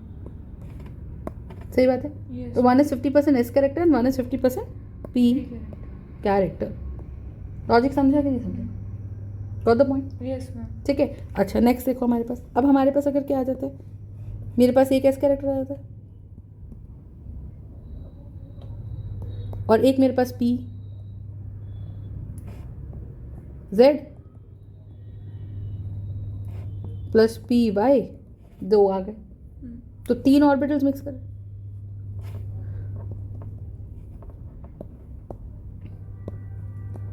तो विल हैव 3p ऑर्बिटल. ठीक है. तो we will have what? We will have sp2 hybridized Orbital. Orbitals. बोलो हाँ ना. Yes, ma'am. sp2 hybridised orbital का मतलब क्या है? एक s और 2p ऑर्बिटल. सही बात है. Yes, ma'am. तो एक s और 2p ऑर्बिटल इसके अंदर मिल गए. तो थोड़ा सा अगर मैं बात करूँ तो ये थोड़ा सा इसमें p कैरेक्टर बढ़ गया. सोच के देखो कैसे. sp में एक s और एक ही p था, बराबर बराबर था ना. अच्छा, लेकिन इसके अंदर क्या हुआ? इसके अंदर p कैरेक्टर थोड़ा सा ज़्यादा मतलब p कैरेक्टर मतलब न्यूक्लियस से दूर होना. तो p कैरेक्टर न्यूक्लियस दूर होने का मतलब थोड़ा सा ये दूर होता है न्यूक्लियस से ऐसे कर. ठीक है. थोड़ा सा एलोंगेटेड होता है sp2. ठीक है. तो sp2 shall be more elongated, thin and elongated. Shape वही है. एक बिग लोब है और एक मेरे पास यहाँ पर स्मॉल लोब है. तो हाइब्रिड ऑर्बिटल्स की शेप तो सेम ही रहती है. तो one will be a big lobe and one will be a small lobe. Logic समझा? Yes, तो ma'am. One will be thin and elongated. Logic समझा? तो एक हमारे पास स्मॉल लोब है, एक हमारे पास बिग लोब है. बोलो है ना? Yes, ma'am. Concept clear? Yes, ma'am. पक्का? Hmm. ठीक है. So this is a big lobe and this is a small Small lobe. Logic clear? ठीक. अच्छा, कितना परसेंटेज एस कैरेक्टर है? मैं कह रही हूँ जब इसको बना रहे तो एक एस ऑर्बिटल है और दो पी ऑर्बिटल्स हैं. तो टोटल ऑर्बिटल्स कितने लगे? तो टोटल ऑर्बिटल्स लग गए हमारे 3. टोटल ऑर्बिटल्स लग गए हमारे यहाँ 3. अच्छा, इसमें हम बता रहे हैं कि भाई out of 3 how many orbitals do we have of S character. So out of 3 how many orbitals do we have for S character.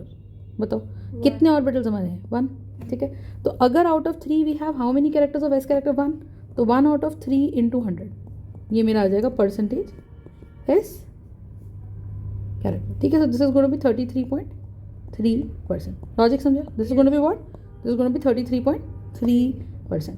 ठीक है जी. Yes, ma'am. ओके. तो 33% एस कैरेक्टर किसके अंदर? sp2 हाइब्रिडाइज में. राइट. सिमिलरली इसी के अंदर मैं बोल रही हूँ जी मेरे पास 2 p ऑर्बिटल्स हैं. कैसे p ऑर्बिटल्स हैं? 2 p ऑर्बिटल्स. सही है. सो 2 out of 3 into 100 that is 66.6%. है ना? That will be what? 66.6%. तो that will be 66.6% p character. समझ में आ गई? So will have an S character and we will also have a P p character. character. Logic समझे? Yes, ma'am. तो we will have an s character and we will also have a p character. Got the points or no? Yes, ma'am.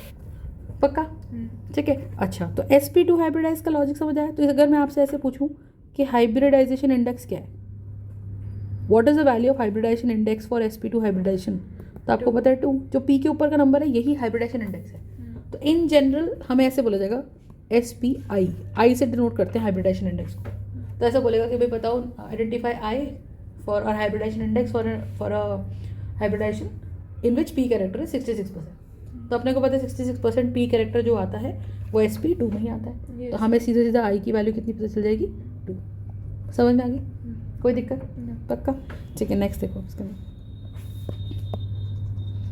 ठीक है. इतना समझ में आ गया? Yes, ma'am.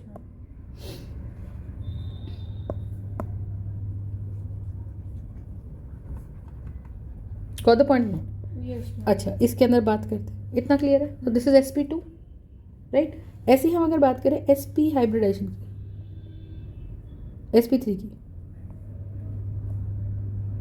sp3 hybridisation में क्या है? 1 s ऑर्बिटल है कि नहीं? और 3 P orbitals. p orbital. सही बात है. 1 will be px plus py plus pz. सही बात है. Yes, ma'am. तो परसेंटेज ऑफ एस कैरेक्टर क्या है? That is 1 out of 4 into 100. So it shall be 25%. Hmm. And percentage of P character क्या है? It shall be 3 out of 4 into 100. तो ये हमने सीखा है 75%. पी कैरेक्टर शायद पहले करा भी दिया मैंने. Yes, ma'am. अच्छा, एस पी हाइब्रिडाइजेशन देख लो. और आई की वैल्यू कितनी होगी sp3 में? 3. ठीक है. आई की वैल्यू कितनी होगी sp3 में? 3. फिर देखो sp हाइब्रिडाइजेशन की बात करते हैं. sp हाइब्रिडाइजेशन का सीन क्या है? sp हाइब्रिडाइजेशन का सीन है कि मैम एक s ऑर्बिटल है और एक p ऑर्बिटल है. तो टोटल ऑर्बिटल्स कितने लगे? टोटल ऑर्बिटल्स कितने लगे? 2. 1 आउट ऑफ 2 इंटू 100 ये मुझे देगा क्या? 50%. 50%. है ना? सो this is percentage S character and 1 out of 2 into 100 फिर से मुझे क्या दे देगा? 50%. That will be percentage P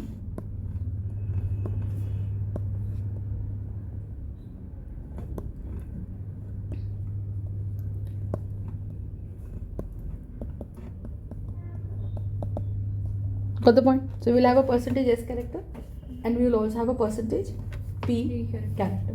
Logic समझा? Hybridization index कितना आ जाएगा इसके लिए? 1. Got the point? Yes, ma'am. Got the point? Yes, ma'am. So we will have sp3 hybridization and we will also have sp hybridization and we will also have sp2 hybridization. Logic समझा? Yes, ma'am. पक्का? कोई दिक्कत? No, ma'am. ठीक है. अब देखो इस पूरी प्रोसेस के अंदर क्या करना है, इतना क्लियर हुआ कि नहीं हुआ? ठीक है. ऐसे ही अगर मैं चाहूँ तो मैं अगर एक हाइब्रिडाइजेशन ऐसे लिखती हूँ sp3d, तो हम यहाँ से क्या सीख रहे हैं कि कुछ नहीं लिखा तो पावर 1 है. तो व्हेन आई से sp3d इसका मतलब 1 s orbital, 3 P orbital. p orbitals and 1 D orbital. d orbital. यही है. तो अगर मैं आपसे पूछूं कि टोटल ऑर्बिटल्स कितने, तो 3 + 1 + 1 that means 5. Orbitals. That is 5 orbitals. So percentage S character कितना होगा? That shall be 1 out of 5 into 100. 20%. Percentage P character कितना होगा? 3 out of 5 into 100. 60%. Yes, ma'am. And percentage D character कितना होगा? 20%. 20%. तो विल हैव 60%, 20% एंड 20%. लॉजिक समझे? Yes, ma'am. Which means कि हम परसेंटेज इस तरीके से निकाल सकते हैं. ठीक है, समझ Yes, आया? ma'am. और शेप कैसी बनानी है? शेप वही बनानी है, बड़ा लोब छोटा लोब, बड़ा लोब छोटा लोब. कितने ऑर्बिटल्स बनेंगे? 5 ऑर्बिटल्स हाइब्रिडाइज कर रहे हैं. जितने ऑर्बिटल्स हाइब्रिडाइज करेंगे उतने ही ऑर्बिटल्स सेम नेचर के बन के निकलेंगे. तो we will have 5 hybridized orbitals. ठीक है. तो 5 ने अपना नेचर सेम किया है ना. तो 5 लीटर पेंट मिला रहे अगर अलग अलग टाइप का, तो नए कलर का पेंट भी 5 लीटर का ही बनेगा. ठीक. और देखो इतना समझ आ गया? Yes, ma'am. कोई दिक्कत इसके अंदर? तो अगर मैं आपसे पूछूं ऐसे रैंडमली कि मुझे बताओ पी कैरेक्टर, सॉरी मुझे बताओ कि sp2 में कितने ऑर्बिटल्स बन के निकलेंगे? एक ऐसा ऑर्बिटल है और 2 3, तो 3 p ऑर्बिटल्स बन के निकलेंगे. साइज मैटर करता है, पतला छोटा मोटा वो पढ़ेंगे अभी कि कौन मोटा कौन पतला वो देखेंगे. ठीक है. अच्छा और देखो इतना समझ आया? Yes. और अगर sp3 की बात करूँ तो कितने sp3 नेचर के कितने होंगे मुझे बताओ? 4 orbitals. sp3 का नेचर होगा मेरे पास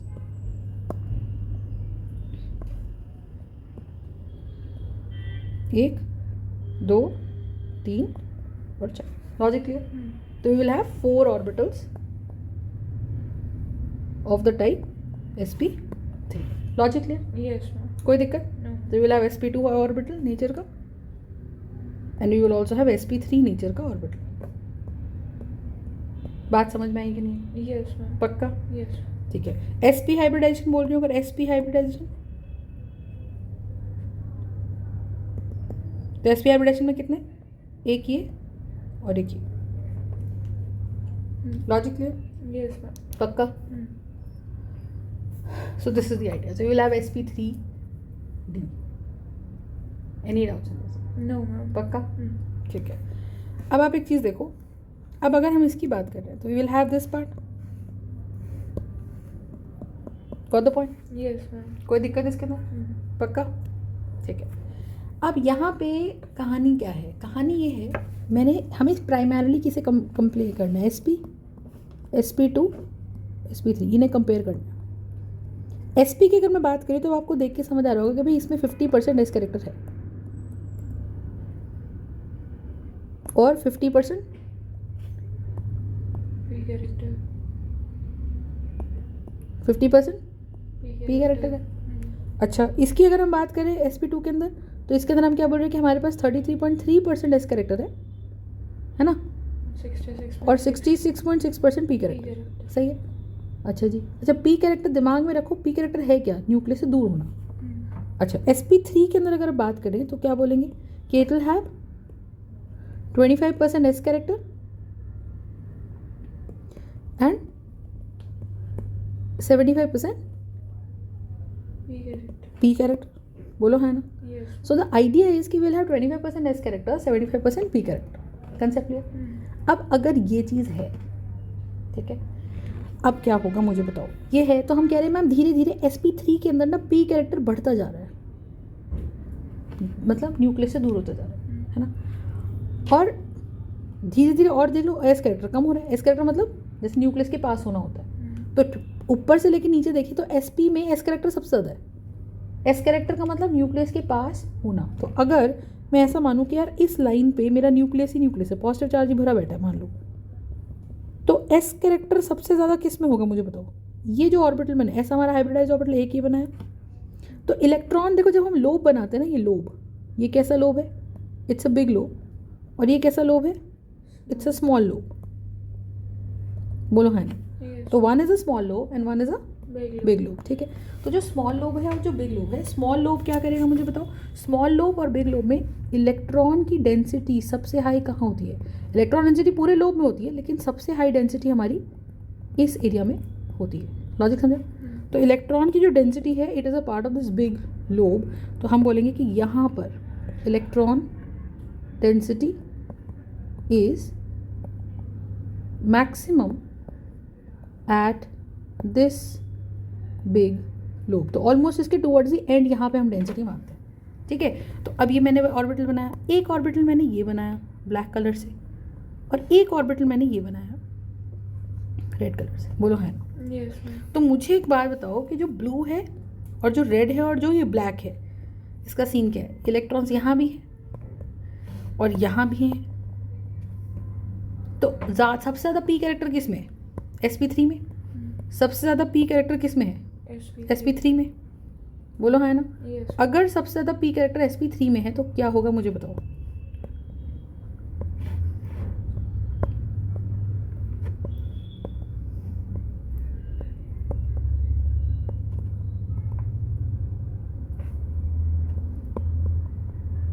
बोलो है ना. Yes, ma'am. तो सबसे ज़्यादा sp3 में है 75%. बोलो है ना. So it shall be what 75% p character. Yes और नो. Yes, ma'am. तो हम बोल रहे हैं कि sp3 जो है उसमें सबसे ज़्यादा पी कैरेक्टर, मतलब वो न्यूक्लियस से दूर सबसे ज़्यादा है. न्यूक्लियस से दूर सबसे ज़्यादा है. सही.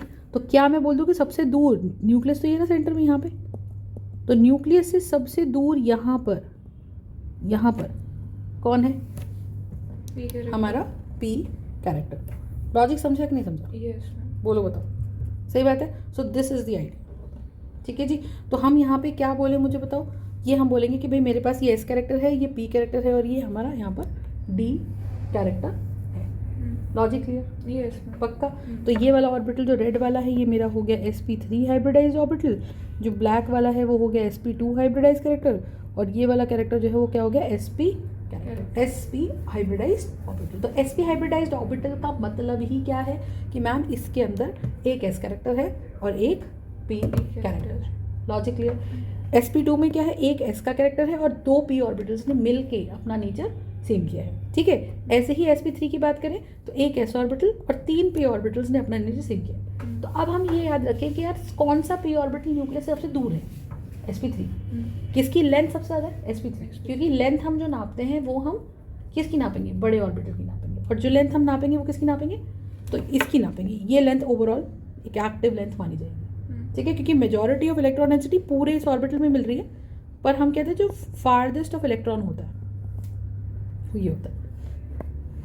सही बात है. Yes. कोई दिक्कत. No. Any doubts in this? And this shall be nothing but what? This shall be sp. Is this part clear? Yes, ma'am. ठीक है. तो longest hybridise orbital sp3. sp3. ठीक है. और अगर मैं इन जनरल पूछूं कि भाई what is the shape of the hybridised orbital, तो आप क्या बोलोगे, एक बड़ा लोब एक छोटा लोब, है ना. तो इस तरह से अपने को याद रखना है. कोई दिक्कत. No. ठीक है. एक चीज़ और देखते हैं. लेट्स से मैंने बोला, ठीक है, इतना समझा ना. पक्का. ठीक है.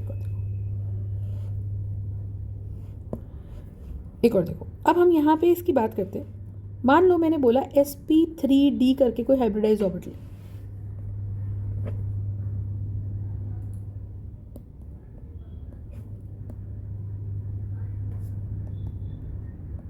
सही बात है? अगर sp3d करके कोई हाइब्रिडाइज ऑर्बिटल है, गॉट इट, तो we will have one s orbital जिसकी प्योर s की शेप कैसी है? एक मेरे पास px है, एक मेरे पास py है और एक मेरे पास pz है, ठीक है, 3 है। तीनों की प्योर p अगर है तो उनकी शेप कैसी है? px है, py है और pz है। So we will have px, we'll have py and we will have pz, ऐसा। और d ऑर्बिटल जो होता है, d ऑर्बिटल जो भी होता है, प्राइमरली ये मान के चलते हैं कि प्योर d ऑर्बिटल की शेप जो होती है वो डबल डबल होती है। इसी की हम लोगों ने, ये डबल डबल है। लेकिन मैंने कहा जी sp3 हाइब्रिडाइज ऑर्बिटल लिख रहे हैं, तो पहली बात तो मेरे को ये कंसर्न हो गया कि 5 ऑर्बिटल्स डिड व्हाट, क्या करा हम लोगों ने कि इन 5 ऑर्बिटल्स ने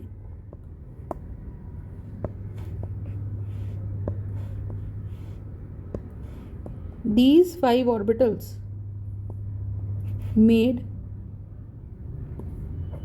their nature सेम। ये 5 ऑर्बिटल्स ने अपना नेचर सेम कर लिया, बोलो हाँ ना, ठीक है। अच्छा, नेचर सेम करके क्या बनाया? हाइब्रिडाइज ऑर्बिटल बनाया। तो कितने हाइब्रिडाइज ऑर्बिटल बने? 5। अब सवाल ये कि मैम इसमें तो डी ऑर्बिटल इन्वॉल्व हो गया, तो हम कह रहे हैं जी इससे कोई फर्क नहीं पड़ता, डी ऑर्बिटल कितना भी इन्वॉल्व हो जाए, ठीक है, हमारे पास इसकी शेप ऐसी ही बनेगी, एक बड़ा लोब एक छोटा लोब, एक बड़ा लोब एक छोटा लोब, एक बड़ा लोब एक छोटा लोब। लॉजिक समझा? तो we will have 5 hybridized orbitals all having same amount of shape, ठीक है। तो we will have all 5 orbitals of this shape, ठीक है, we will have 5 orbitals of this shape। Logic समझे? तो एक big lobe, 1 small lobe, 1 big lobe, 1 small lobe, इस तरीके से। तो we will have 5 orbitals of the same type। Logic समझा कि नहीं समझा? पक्का? Yes ma'am. तो इस बात से कोई मतलब नहीं है कि हाइब्रिडाइजेशन के दौरान उसमें इंक्लूड कौन हो रहा था। हाइब्रिडाइजेशन के दौरान उसमें कुछ भी इंक्लूड हो रहा था।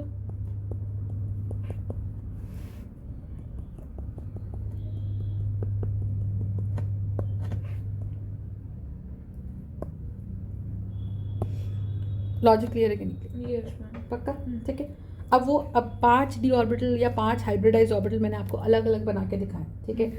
अब आगे हम ये भी पढ़ेंगे कि ये 5 डी ऑर्बिटल्स किस तरह से अपने आप को अरेंज करते हैं, ठीक है। इतना समझ आ गया? यस। कोई दिक्कत? पक्का? अच्छा, एक और चीज़ देखो, तो डी ऑर्बिटल भले ही इन्वॉल्व हो रहा है। For example now in this example if ऐसे sp3d2, तो आप इसमें परसेंटेज ऑफ डी कैरेक्टर खुद निकालोगे और बताओगे, ठीक है। परसेंटेज एस कैरेक्टर बताओगे, परसेंटेज पी कैरेक्टर बताओगे, ठीक है, और परसेंटेज डी कैरेक्टर भी बताओगे। सही बात है। दूसरा आप इसके अंदर और क्या चीज़ बताओगे? Percentage S, percentage P, percentage D, ठीक। आप इसमें मुझे बताओगे how many orbitals will be formed, ठीक है, कि कितने ऑर्बिटल्स इसके अंदर बनेंगे, है ना। How many orbitals here will be formed.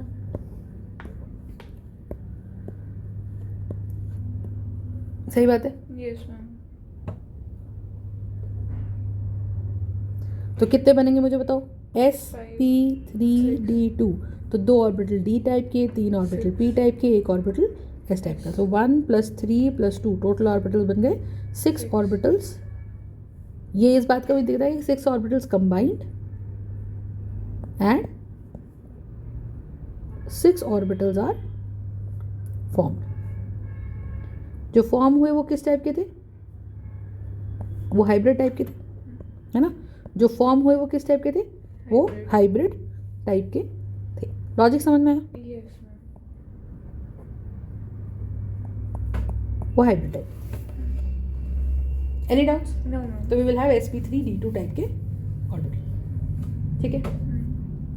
कोई दिक्कत? No ma'am. पक्का?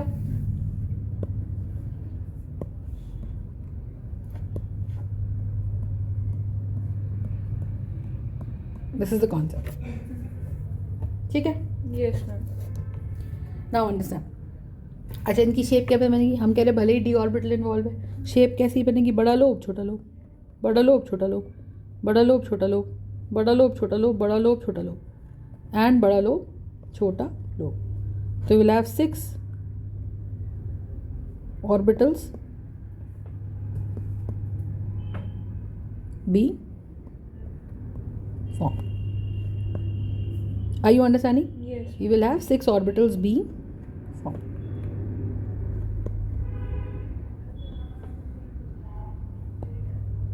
Logic clear? Yes, ma'am. So these 6 orbitals are again hybridized form. ठीक है. Now कई बार सिंपल मैं बोलती हूँ भाई एक p ऑर्बिटल बनाओ, p ऑर्बिटल. तो जब मैं बोल रही हूँ p ऑर्बिटल,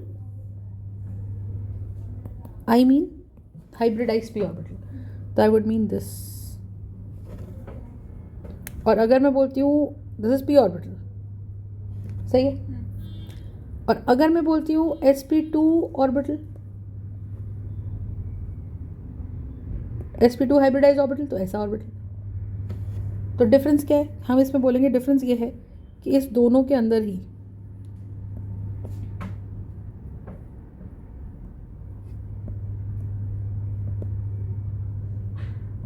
इन दोनों के अंदर ही यहाँ पे क्या है? Both the lobes are Equal. Fix lobes and equal lobes, equally big. Hybridize orbital का क्या सीन है? हाइब्रिडाइज ऑर्बिटल का सीन है 1 big lobe, 1 lobe big and 1 lobe small. 1 lobe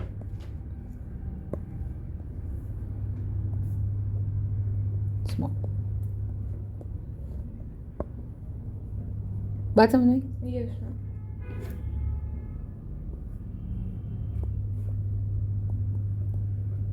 ठीक है, कोई दिक्कत? No, ma'am. So this is the idea of the sp orbital and this is the orbital hybridized orbital. Difference समझ में आ रहा है? Yes. तो अगर मैं ऐसा बोलूं कि क्या कभी एक प्योर p ऑर्बिटल और एक हाइब्रिडाइज ऑर्बिटल, क्या कभी प्योर p ऑर्बिटल एक हाइब्रिडाइज ऑर्बिटल ओवरलैप कर सकते हैं? देखते हैं. देखो क्या मैंने ये प्योर p ऑर्बिटल बनाया, कैसे पता चला मुझे प्योर p है? दोनों के Equivalent. लाई जो लोब्स हैं, जितना बड़ा ये लोब है लेफ्ट वाला उतना ही बड़ा राइट वाला लोब भी है. सही. तो मुझे पता चल गया कि भाई ये मेरा क्या है? Pure lobe. हाँ, ये मेरा प्योर लोब. ठीक है जी, ये भी चीज़ बढ़िया है.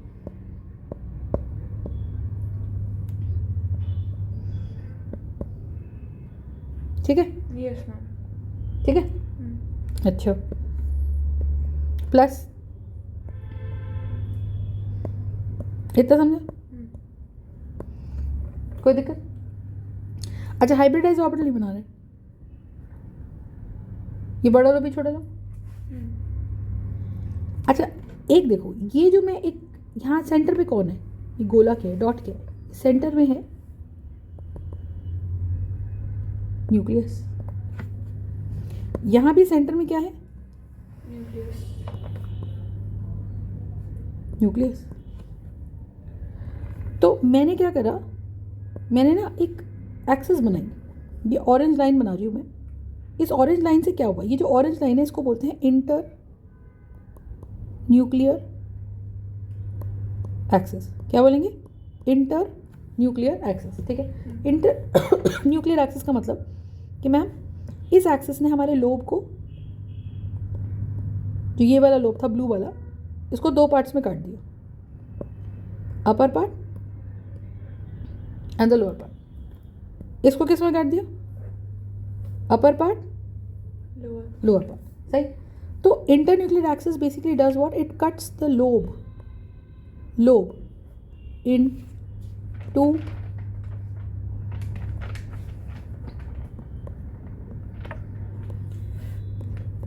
cuts the lobe into equal parts. हाँ है ना?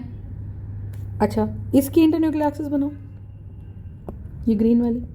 तो ये हाइब्रिड ऑर्बिटल की इंटरन्यूक्लियर एक्सिस, उसमें भी तो लोब, एक ऊपर वाला लोब और एक नीचे वाला लोब, है ना? जब ये कंबाइन हुए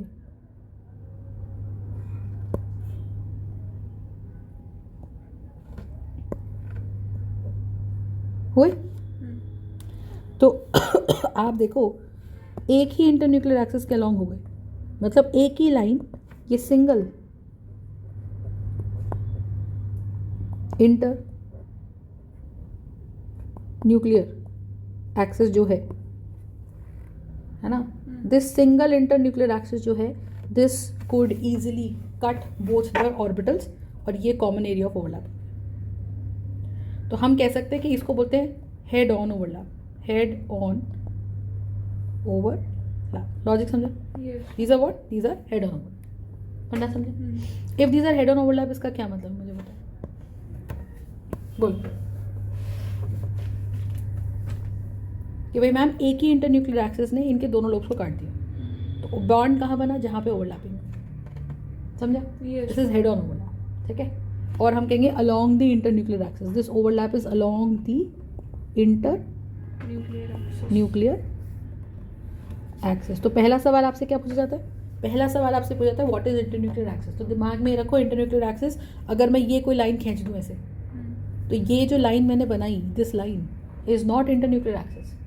Y? Because this line is not cutting the lobe, है ना।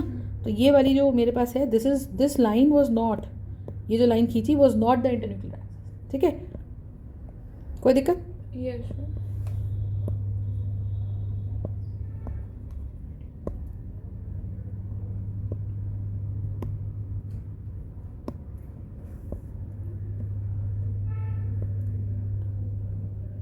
सही बात है? Any doubts in this? No, ma'am. पक्का? So that is one concept, है ना। अच्छा, एक और चीज़ देखो, लेकिन एक तरीके का ओवरलैप और होता है। कैसा होता है ओवरलैप? देखो एक तरीके का ओवरलैप और होता है,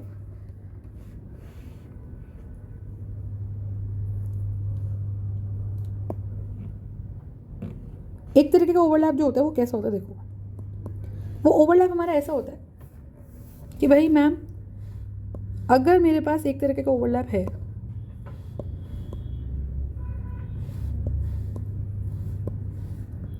इसका मतलब क्या है? ध्यान समझिए, बोलो।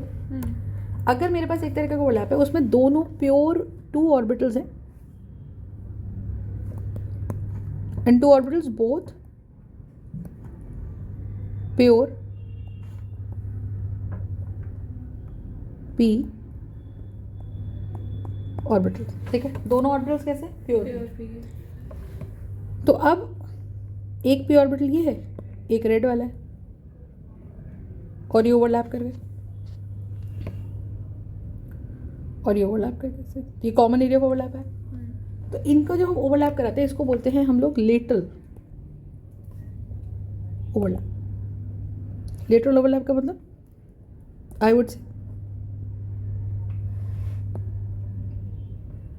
a parallel overlap, or I would say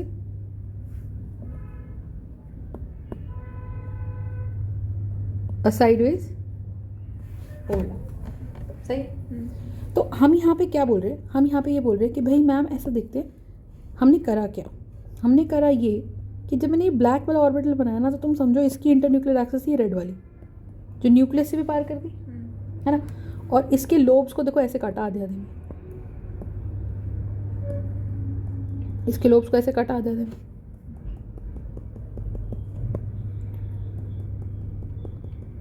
है ना। Yes, ma'am. ठीक है। अच्छा यहाँ बताओ, दूसरा ऑर्बिटल बनाया, ये ग्रीन वाला, मान लो ये पिंक वाला, तो ये पिंक ऑर्बिटल की भी ये लो बनाया, बोलो इसकी भी इंटरन्यूक्लियर एक्सिस कौन सी थी? ये वाली। इसने भी इसको 2 लोब्स में काट दिया, ये वाला, बोलो एक ये वाला, है ना। Yes, ma'am. So the idea is what? Idea क्या है? आइडिया ये है कि मैम 2 ऑर्बिटल्स हैं। अब देखो ये मेरे पास है number 1 axis, number 2 axis. So this 1 and 2 ये क्या है? These are 2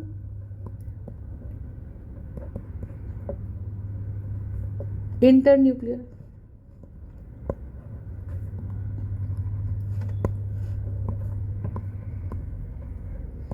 R2 inter nuclear axis, right. और ये दोनों की दोनों इंटरन्यूक्लियर एक्सिस कैसी हैं? These are these are parallel inter nuclear axis, ठीक है। और अब अगर ये ओवरलैप ऐसे कर जाते हैं ऑर्बिटल्स, इसी ओरिएंटेशन में ओवरलैप कर जाते हैं, तो हम कह रहे हैं कि भाई इसकी ये है, एक ये है, और ये इंटरन्यूक्लियर एक्सिस हमारी कैसी हैं, पैरेलल। समझ में आई? Yes ma'am. तो अगर ये इंटरन्यूक्लियर एक्सिस हमारी दोनों की पैरेलल हैं, ठीक है, अगर ये इंटरन्यूक्लियर एक्सिस हमारी दोनों की पैरेलल हैं, तो हम कहेंगे कि this is a pi bond. जब दो ऑर्बिटल्स ओवरलैप करते हैं इसे क्या बोलते हैं, पाई बॉन्ड, ठीक है। सवाल ये नहीं कि पाई बॉन्ड क्या है, तो हमको ये बात समझ आई कि ओवरलैप दो तरीके से हो सकता है, या तो दोनों इंटरन्यूक्लियर एक्सिस सेम हो जाए ऐसे और ओवरलैप कर जाए, तो ये भी कॉमन एरिया ऑफ ओवरलैपिंग आ गया। ये पिंक वाला यहाँ पे, ये पिंक वाला बोलो है ना, तो ये वाला इसको बोलते हैं हेड ऑन ओवरलैप। इसे क्या बोलते हैं, हेड ऑन ओवरलैप। सही बात। तो माय पॉइंट है कि this is a pi bond and this is a head on overlap, ठीक है। बट माय क्वेश्चन इज कि क्या ऐसा पॉसिबल है, देखो क्या ऐसा पॉसिबल है, देखो कि मैम मेरे पास क्या सीन क्या है, इतना समझा? क्या मेरे पास पॉसिबल है कि ये मेरे पास क्या है,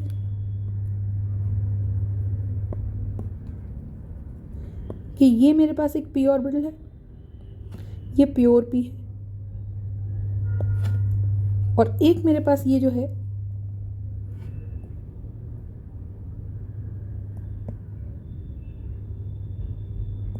ये हाइब्रिड ऑर्बिटल है। तो अब मैं बोलूं कि भाई इनको पैरेलली ओवरलैप कराओ,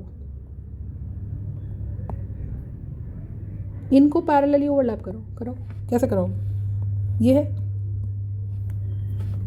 और एक मेरे पास ये है,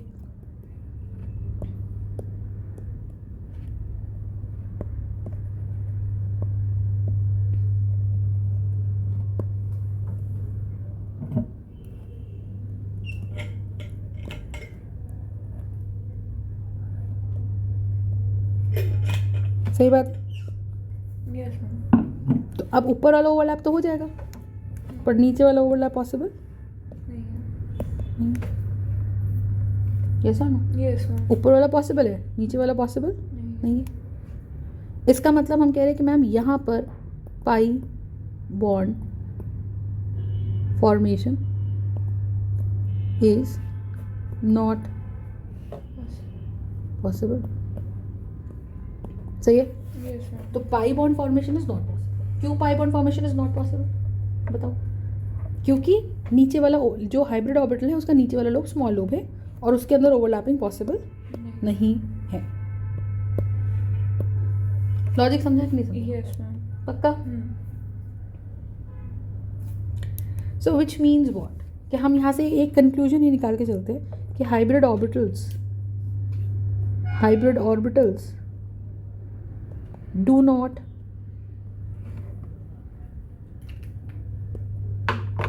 फॉर्म पाई बॉन्ड्स। सही बात है, hybrid orbitals do not form pi bonds. Logic समझा? यस। हाइब्रिड ऑर्बिटल्स डॉट फॉर्म पाई बॉन्ड्स, ठीक है। लेकिन जो हाइब्रिडाइज्ड ऑर्बिटल्स होते हैं वो सिर्फ कैसे ओवरलैप कर सकते हैं, देखो हाइब्रिड ऑर्बिटल ऐसा ओवरलैप तो कर सकते हैं along the same internuclear axis. इसका मतलब हाइब्रिड ऑर्बिटल्स जो है दो हाइब्रिड ऑर्बिटल ओवरलैप कर सकते हैं क्या? हम कह रहे हैं पाई, देखो ऐसे, देखो ऐसे,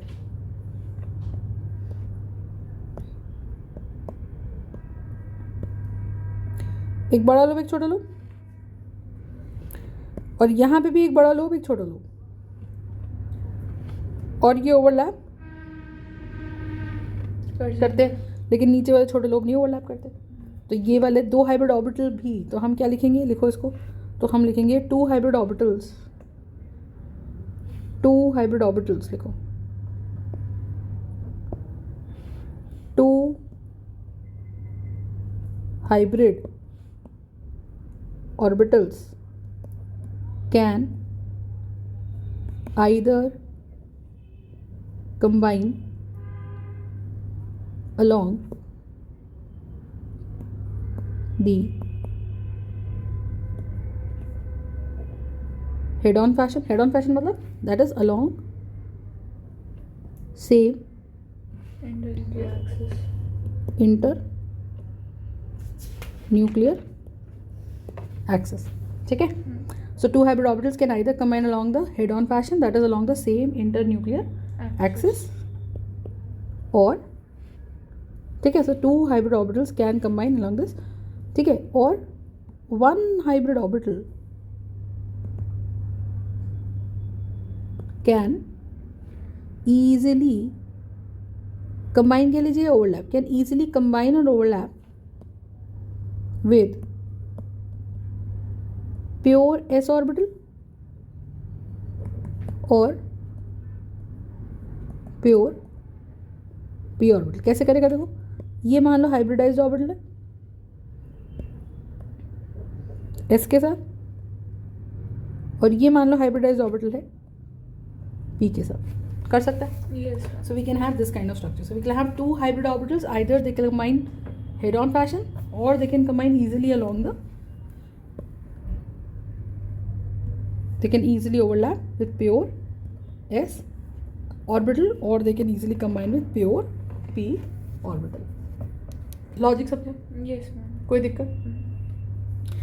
तो ये s, तो ये इसको देखो, जो ये देखो, ये जो मैं एक्सेस बना रही हूँ ना लाल के ऊपर, क्या इसको आधा आधा काट दिया, और न्यूक्लियस ये होता है तो s. अच्छा, s ऑर्बिटल का हाल देखो क्या होता है. s ऑर्बिटल स्फेरिकल होता है. s orbital spherical. s orbital में यहाँ न्यूक्लियस होता है बीच में. अब मुझे ऐसी एक्सेस बताओ जो इसको आधे में काटे. मैंने कहा ये ब्लैक एक्सेस न्यूक्लियस को भी काटती है और दो semi circle up and down भी बनाती है. ये वाली एक्सेस लेफ्ट एंड राइट भी बनाती है. बोलो हाँ ना. Yes, ma'am. ग्रीन वाली एक्सेस लेफ्ट एंड राइट काट रही है. बोलो हाँ ना.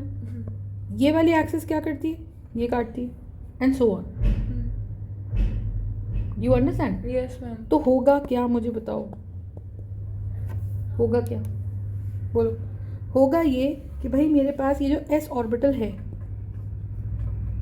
ये जो मेरे पास s ऑर्बिटल है, सही है. This s orbital shell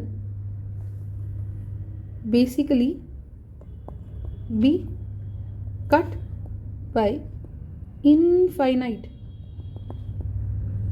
inter nuclear axis. सही बात है. It shall basically be cut by infinite internuclear axis. ठीक है. तो s ऑर्बिटल की तो मल्टीपल इंटर न्यूक्लियर एक्सेस होती है, लेकिन जो p ऑर्बिटल होता है उसकी इंटर न्यूक्लियर एक्सेस हमारी क्या होती है, सिर्फ एक ही इंटर न्यूक्लियर एक्सेस हमारी यहाँ पर होती है. समझ में आ गई. ठीक है. तो p orbital can have only one internuclear axis, s orbital can have multiple. तो along the internuclear axis ही ओवरलैप हो रहा है.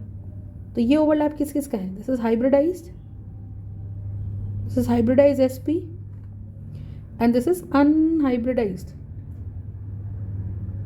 this is unhybridized orbital. Are you understanding? Yes. Unhybridized p orbital.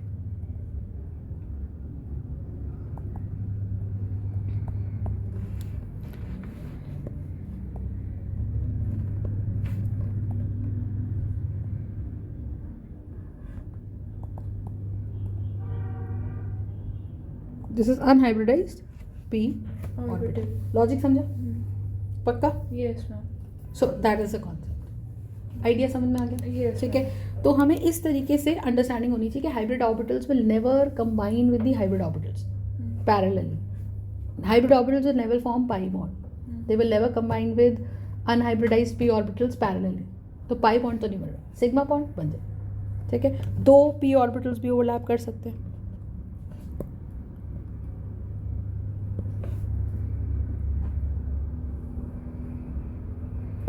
ये आ जाएगा.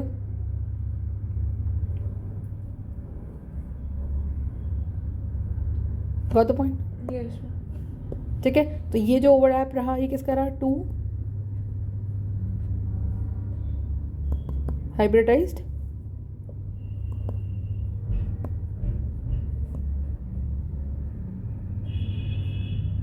और also over. Any doubts? No, ma'am. पक्का. ठीक है. So this is the basic idea of the hybridization which is not the basic part. Start तो है. ठीक है. और हम इसका डिटेल में कल करेंगे.